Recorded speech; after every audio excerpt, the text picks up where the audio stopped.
Hey folks, today's video is brought to you by Masterworks, and you may have heard of this before. Masterworks is a way for you, regular person, to access the unbelievably hot contemporary art market. Did you know that between 1995 and 2020, the contemporary art market outpaced the S&P 500 by 174%, and that's according to publicly available resources. Fine art is hot. It's always hot, and at the top end, it's extra hot. Stuff like Basquiat, Banksy, Warhol, names you've heard of, but odds are you will never be able to afford because they cost deep in the 6, 7, 8, or even sometimes the 9 figures. That's where Masterworks comes in. With just a couple of clicks with a sign up and accessing their marketplace, they allow you, regular person, to buy shares of actual master works that they physically buy and own. And that way, when they profit, you profit. For instance, in 2020, Masterworks returned 32% to investors by selling a Banksy at a huge profit. Masterworks specializes in artwork, so it's not one of many things they do. They know art. They know what they're doing when it comes to selling art. Like I said, getting started is super easy. It takes just a few clicks. You visit their website, create an account, browse the art, and you can diversify your portfolio with one of the most stable assets around, contemporary art. And in fact, if you want to get out, you don't have to wait until they find a buyer for the art. Masterworks offers a secondary market on their website where you can sell your shares to another member, similar to how you would sell stock on an app like Robinhood. Investing in art, even in small shares like this, is a great way to diversify your portfolio and hedge against possible downturns in the standard market. So hit the link in the video description or go to masterworks.io/TheSmokingTire right now to get in on the game. And thanks to Masterworks for sponsoring today's video.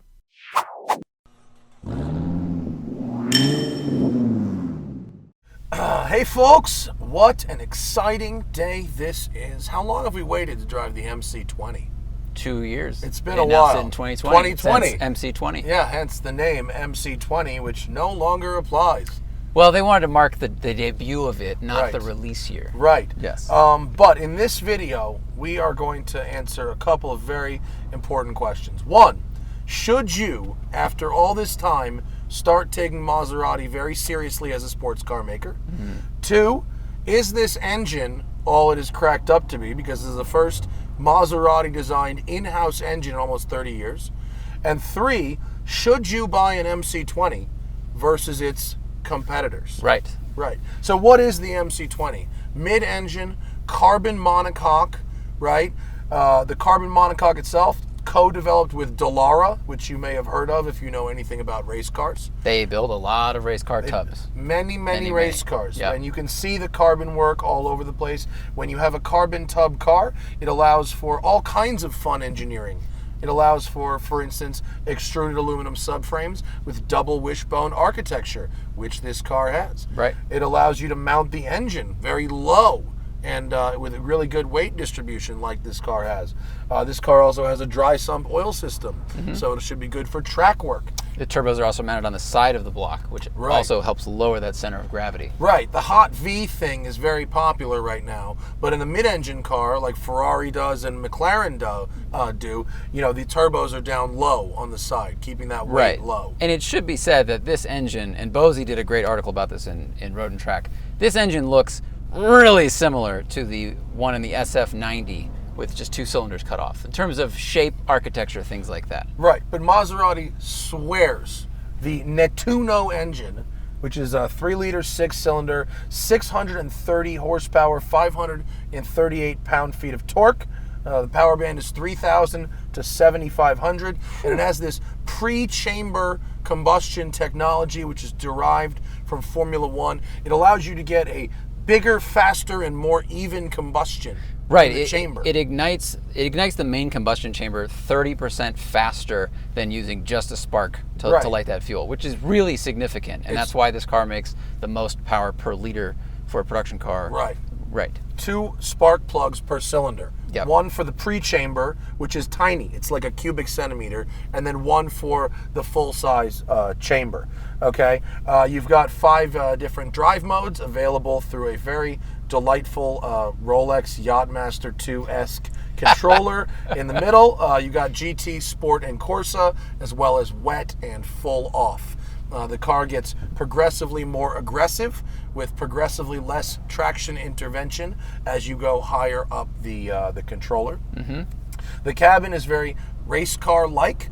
It's mostly dark. It has a nice wide touchscreen that seems to be reasonably responsive. Yeah, it's very quick. It looks really nice. Looks a lot like Porsche in my opinion in terms of font and layout, but it's quick, which is great.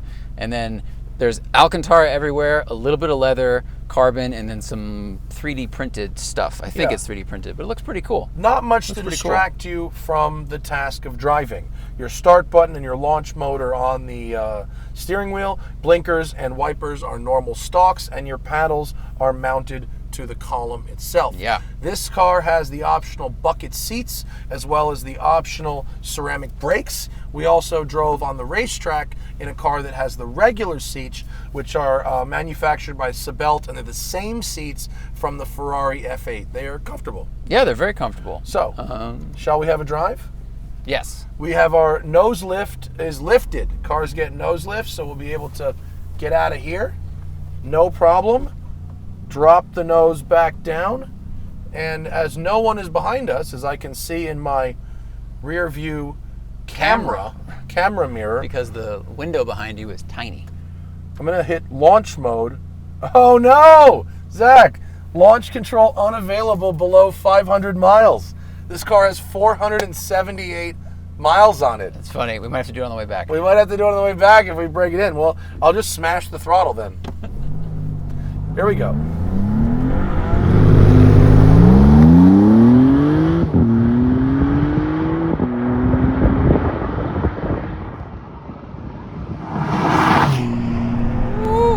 It sounds cool. Sounds good. You hit lots of turbo noise when you get off the throttle.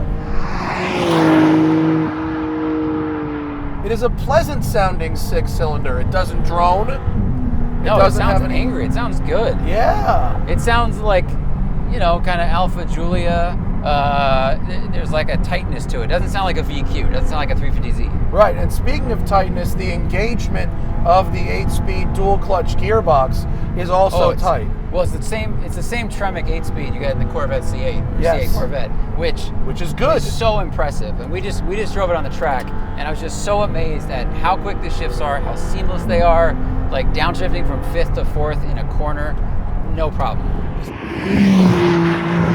Steering is super sharp. The handling, especially on smooth roads like this, high confidence.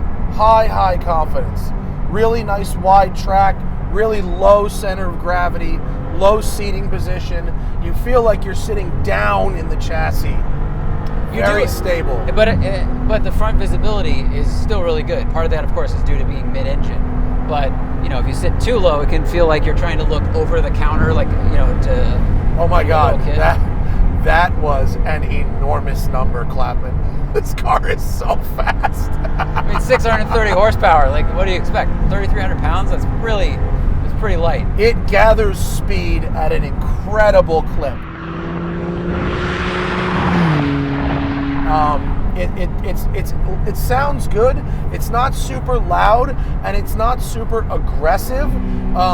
But think, McLaren Sports Series cars, the McLaren 570S or GT. It gathers speed at a pace that very strongly resembles something like that.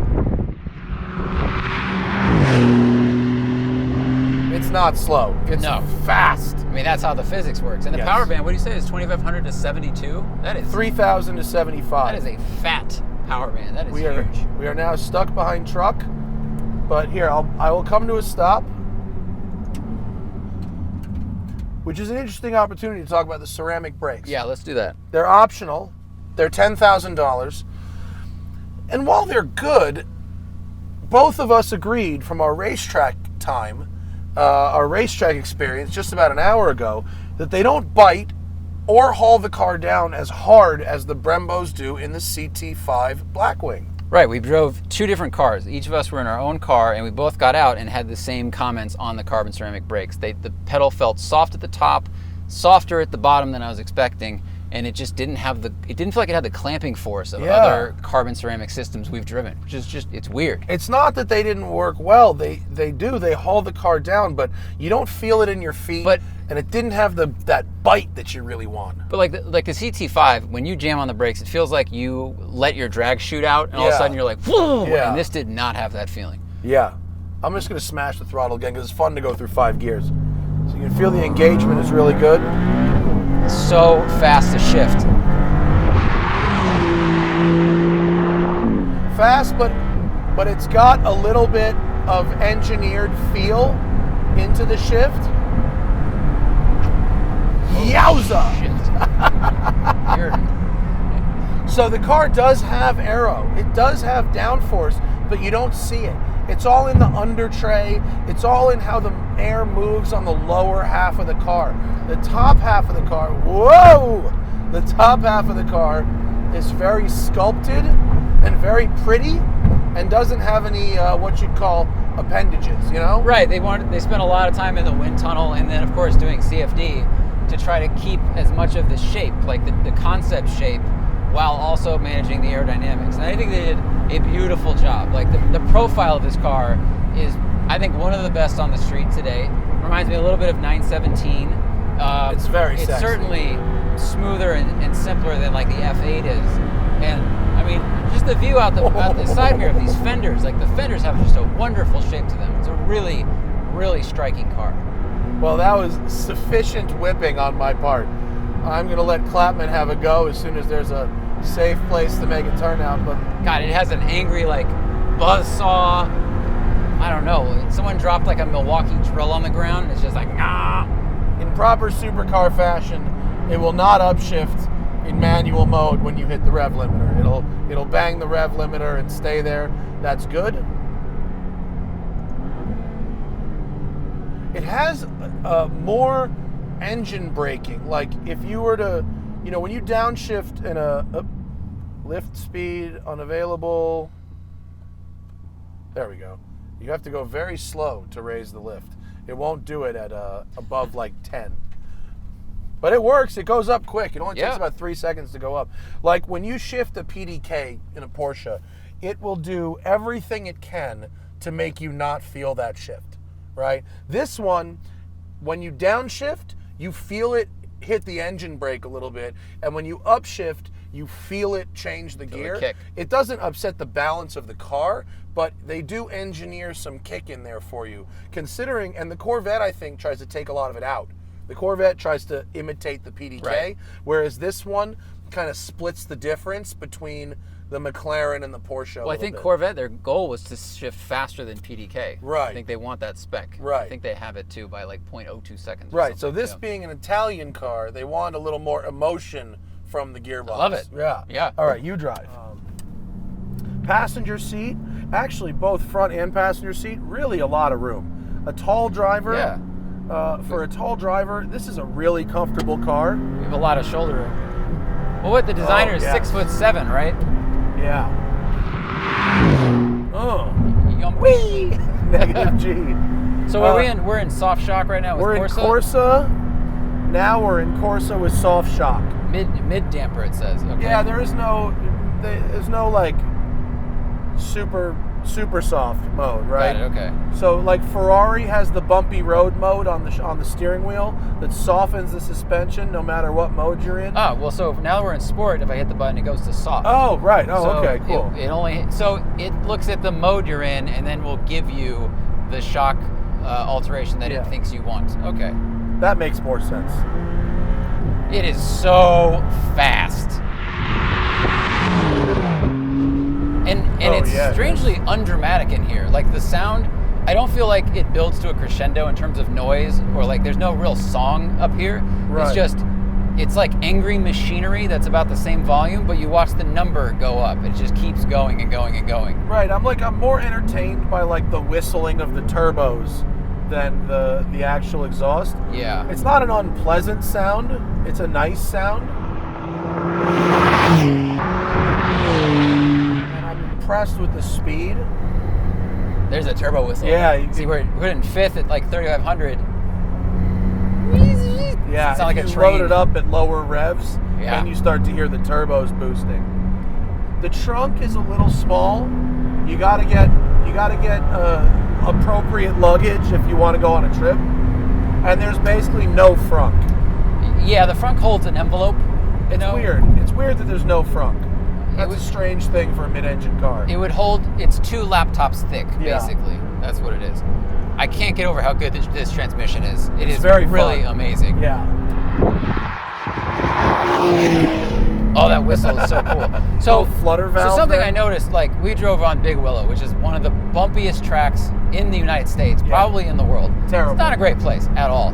There's bumps basically around the entire track, some of which are in 4th gear corners, which can be it's unnerving. It just is.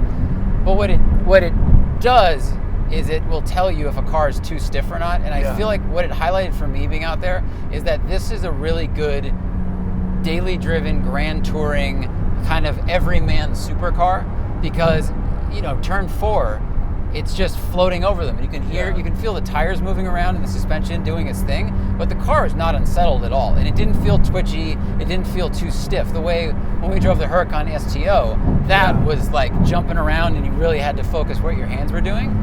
I think it was a good test of that. Like this, as it's 8 to 9 tenths car is a really good one. What I didn't like, you know, we already talked about the brakes, but I feel like the steering in this, while the rack is quick, it's not quite as connected as the McLaren's. Like, you know, that feels like if you held a titanium rod and tried to bend it, like it's not bending. You feel so connected to the front wheels. And this, it's just a little bit duller, like 5%, 10% duller. I think it's probably electric. It's probably not electro-hydraulic. It wasn't as good, but it's good. I'm just nitpicking, really. But I like the ratio of it, and I like how flat the car stays without feeling like it's going to chatter. Yeah. You know, it's really got an excellent composure. I think I like it more as an 8-9 tenths street car than as a 10 tenths. Look at this slow, terrible double yellow pass that's happening in front of us. That was atrocious. Let's put it in full comfort while we're behind this van. Mid damper. How do I get the soft damper? There. So now we're in full GT cruise. Full GT. You can still hear it though. Yeah. You dip into the gas a little bit, which, I mean, most people are going to drive around town and they're going to want to hear the car but not feel the car. Yeah. You know, people like the burble tune, but they want to keep the shocks in soft. I could do a road trip in this. This would be, I mean, you'd have a trouble with the luggage, but I think it's comfortable and spacious. The visibility is very good, except at the rear 3/4. Yeah, I can't see anything over behind your head. There's nothing. And we found a very interesting quirk, which is the same as the Porsches. The US spec cars, which this is, have US spec mirrors. The European cars we drove on the track have convex European mirrors, just like Porsches do. And so the European cars don't have the same 3/4 visibility issue that the US spec cars do. So that's just like one of those things where Americans get a little bit hosed because you, in order to really see properly, this car requires a convex mirror. Right. And in here, you know, you can just see like, well, mostly intake. I think for you also, actually, I'm okay, but if you scoot the seat back, you are looking directly at the intake. Yeah, you need, if you're sitting where, I don't know, a little Italian person is sitting. I'm a medium Italian person. I'm a medium Italian person. You would be medium in Italy, right. So then it would be great. Otherwise... I'm just going to pull over, I think. Height adjuster. I feel like we're good. Beep. Come on. Go up. There we go. Below 5. You got to be going really slow to raise it.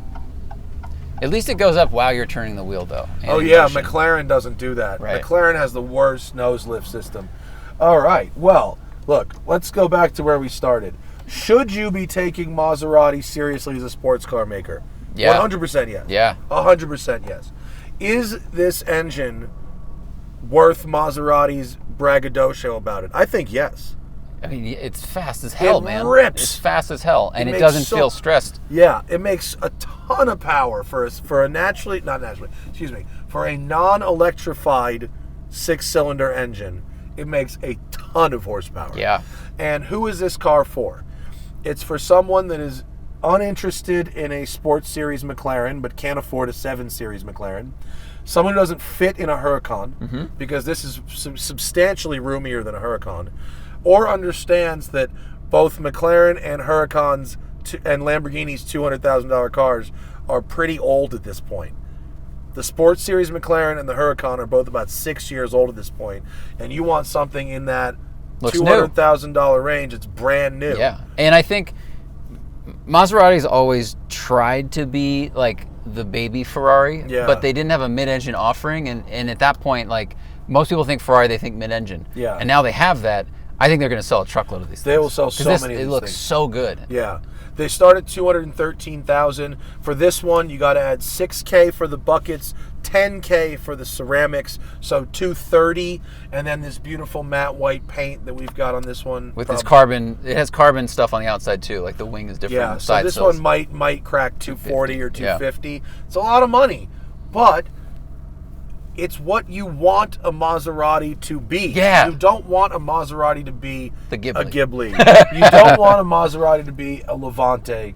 You don't want a cross, you know what I mean? You don't, when you tell someone I drive a Maserati and then you go in the garage and it's a sedan on 18-inch wheels. With a V6. With a V6, you go, well, what? Is it really? But this car, the way it drives, the way it looks, the way it sounds, it really lets me know that Maserati means business when it comes to being a sports car manufacturer. Yeah, Yeah. I agree. So thank you to the people at Maserati for having us out today at the track and on the road. I hope you've enjoyed this video, and we'll see you guys later. And remember, always fight your tickets. Use code TST10 on the Off the Record app available in the Android and iOS store, or go to offtherecord.com/TST.